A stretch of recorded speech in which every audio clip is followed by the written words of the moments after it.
Hello, everybody. David Shuster here. The Trump administration's Justice Department is now trying to manipulate and mislead Americans with this. Welcome back. Attorney General Pam Bondi is accusing a federal judge of misconduct. A Justice Department complaint alleges that Judge James Boasberg made improper comments about the Trump administration earlier this year. And what comments? His belief that the Trump administration would, quote, disregard rulings of federal courts and trigger a, quote, constitutional crisis. And here's the kicker. The Trump administration already triggered a constitutional crisis. In one blatant case, the Trump administration allowed a deportation flight to El Salvador to take off after Judge Boasberg ordered it halted. That's not speculation, that's a fact. Donald Trump and Pam Bondi have taken gaslighting to ridiculous new lows. And never mind the gaslighting of Judge Boasberg and the American people, the Justice Department record of snubbing the courts is not isolated to one deportation case. Washington Post headline, Trump officials accused of defying 1 in 3 judges who ruled against him. A comprehensive analysis of hundreds of lawsuits against Trump policy shows dozens of examples of defiance, delay, and dishonesty, which experts say pose an unprecedented threat to the U.S. legal system. Quote, President Donald Trump and his appointees have been accused of flouting courts in a third of more than 160 lawsuits against the administration in which a judge has issued a substantive ruling, a Washington Post analysis has found, suggesting widespread noncompliance with America's legal system. Pam Bondi apparently won't stand for anybody else undermining the judiciary. I guess that's the exclusive province of Pam Bondi's Department of Justice. Are you kidding me, friends, with apologies for the F-bomb? You know, this is gaslighting at its most absurd. Now, regarding the Justice Department complaint against Judge Boasberg, let's be clear. The complaint itself is a marvel of bureaucratic farce, the kind of gibberish one might expect from a Russian apparatchik who took a correspondence course in American civics. The DOJ, now less a Department of Justice and more a Department of Jabberwocky, claims that Boasberg acted improperly by suggesting that the Trump administration might ignore court orders. According to the Justice Department complaint on March 11, 2025, Judge Boasberg attended a session of the Judicial Conference of the United States and expressed concerns that the administration would disregard rulings of the federal courts, leading to a constitutional crisis. That is the sum total of the complaint. That Judge Boasberg had a concern that the Trump administration would defy court orders. And they have. And the Trump administration will likely continue to defy court orders. Legal experts point out that Judge Boasberg's comments and actions are not judicial misconduct. As for the Trump administration complaint, this is gaslighting at its most absurd. I mean, what will Pam Bondi allege next? Will she file a complaint against Judge Boasberg saying he wears a bad blonde comb-over and an orange spray-on tan and a red tie that's too long and he cheats at golf?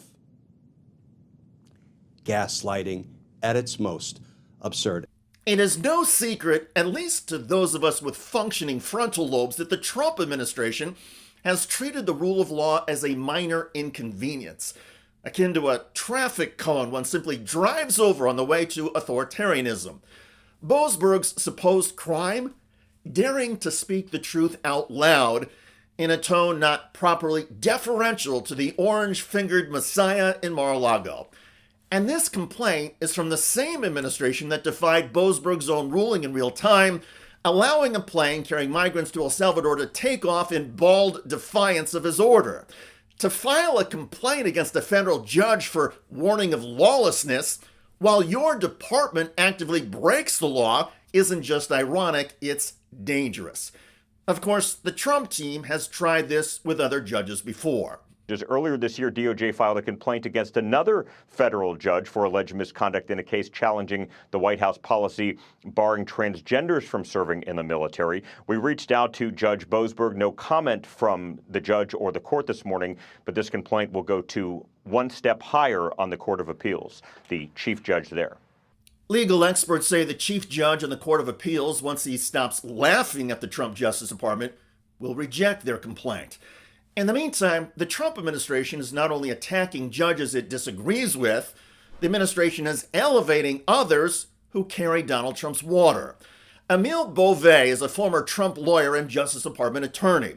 He was recently nominated to the federal bench and confirmed by the Republican-led U.S. Senate, despite Beauvais allegedly having told Justice Department colleagues to ignore court orders if it helped Donald Trump politically.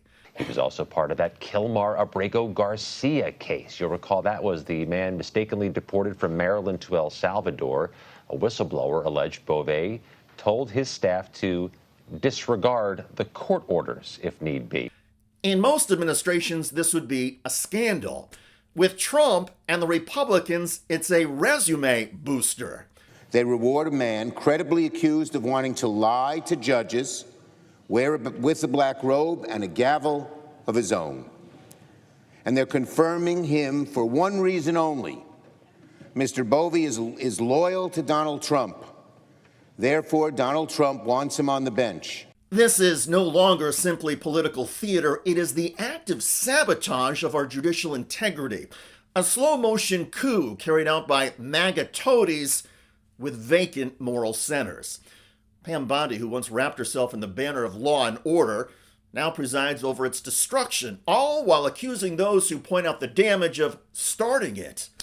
If Bondi's idea of justice is the suppression of judicial honesty and the elevation of court-defying cronies, we have gone far beyond tyranny. As Glenn Kirshner delicately put it, are you kidding? Tragically, the Trumpsters are not. By the way, Donald Trump's defenders on Fox News recently got blasted to their faces over the president's economic damage. And you also see headlines like Walmart raising prices up to 51%. They're doing that because they're not going to eat the tariff. They're going to pass it on to you. And that was the lone liberal on Fox News, Jessica Tarlov, ripping conservative co-host Jesse Waters. The 15% thing is great because it's small enough where the importers here will eat the tariff and not pass on the price hike, but it's big enough, because that's what they're already doing, but it's big enough to make U.S. industry more competitive. Every trade war that we are engaging in, Donald Trump brought that one up himself, except for China.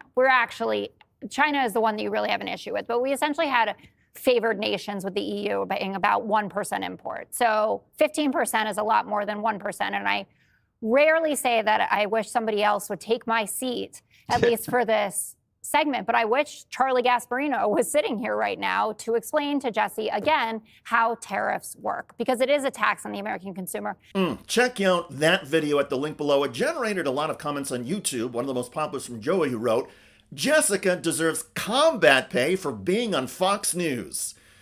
Indeed. I look forward to reading your comments about Attorney General Pam Bondi getting blasted for gaslighting and for projection. I'm David Shuster. Thanks for joining us.